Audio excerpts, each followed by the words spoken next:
Welcome to Take 5, your 5-minute inspirational message from Evangelical Alliance Ireland. I'm Nick Park and I've travelled many different countries, preaching the gospel, training leaders, etc. Done a lot of travel in Eastern Europe. Many times I've been to Russia, many times to Ukraine. To be honest, not really very welcome back in Russia at the moment because I have been very vocal in support of the Ukrainian church and my Ukrainian Christian friends. Had a great time in Russia and so many of the other former Soviet republics. I'm fascinated about the history of Christians there and how they dealt with persecution. Not just Pentecostal Christians, all kinds of Christians. And there was one group that suffered great persecution under the communist regime of the Soviet Union was the Old Believers. Now, the Old Believers were this group of ultra-traditional Russian Orthodox Christians. Now, we would look at Russian Orthodox and think they're really traditional, but like the Old Believers were like mega traditional. And down through the centuries, they've had some rough times. They've had periodic persecution and suppression. And by the beginning of the 20th century, there was maybe 10 to 20 million of these Old Believers, as they were known, living in Russia. But then they were severely persecuted under communism, particularly when Joseph Stalin was in charge. And in the late 1930s, persecution was getting more and more severe in the years leading up to the Second World War. And there was a family called the Lykov family. And the father of the family, Karp Lykov, his brother was shot dead by a Russian Soviet patrol. And he decided to take his family and to hide in the forest. I mean, not just a little forest, but right in the depths of Siberia. And he took his family, his wife Akalina, and the 2 children, and they went to a region in Siberia where there was nobody. I mean, they were like 250 kilometers away from the nearest village. So isolated, they would just go from one year to the next without seeing any other human being, having no contact with the outside world, hunting for food, gathering, foraging for berries and roots and stuff in the forest.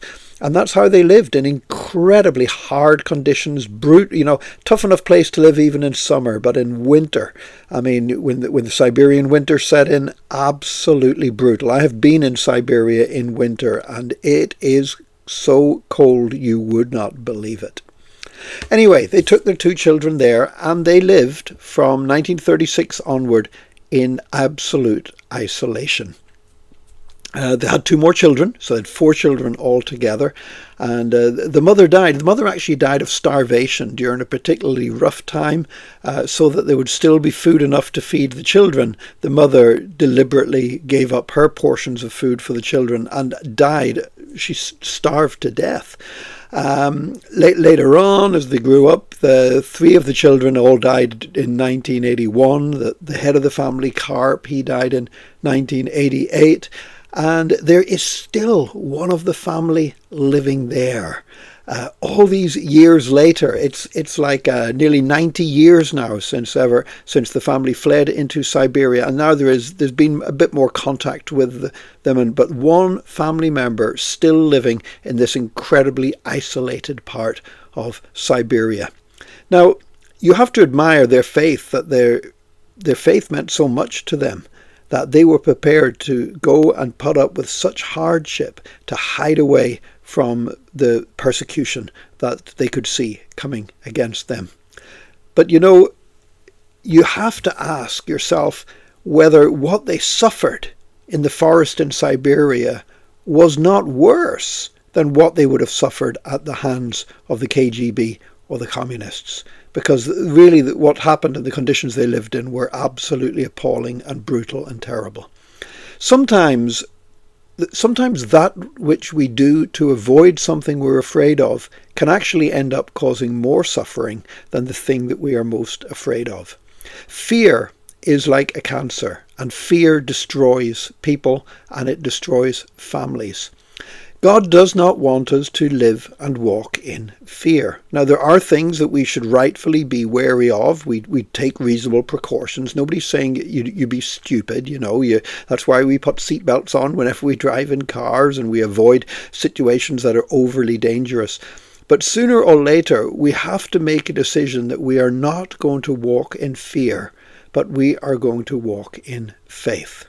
I don't know how the Lykov family could have done things differently, but I believe that, to be honest, the way they lived was worse than people that were incarcerated in the Gulag concentration camps because of their faith, because they were hiding away from what they thought would happen to them.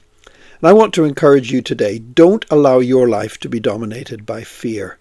Don't be so busy fleeing the thing that you're afraid of that you end up no longer being able to live life. But in Jesus' name, step forward, trust in him, and live life trusting Jesus and knowing that he is in control. God bless you today. Join us again tomorrow for another Take 5, your 5-minute inspirational message from Evangelical Alliance Ireland.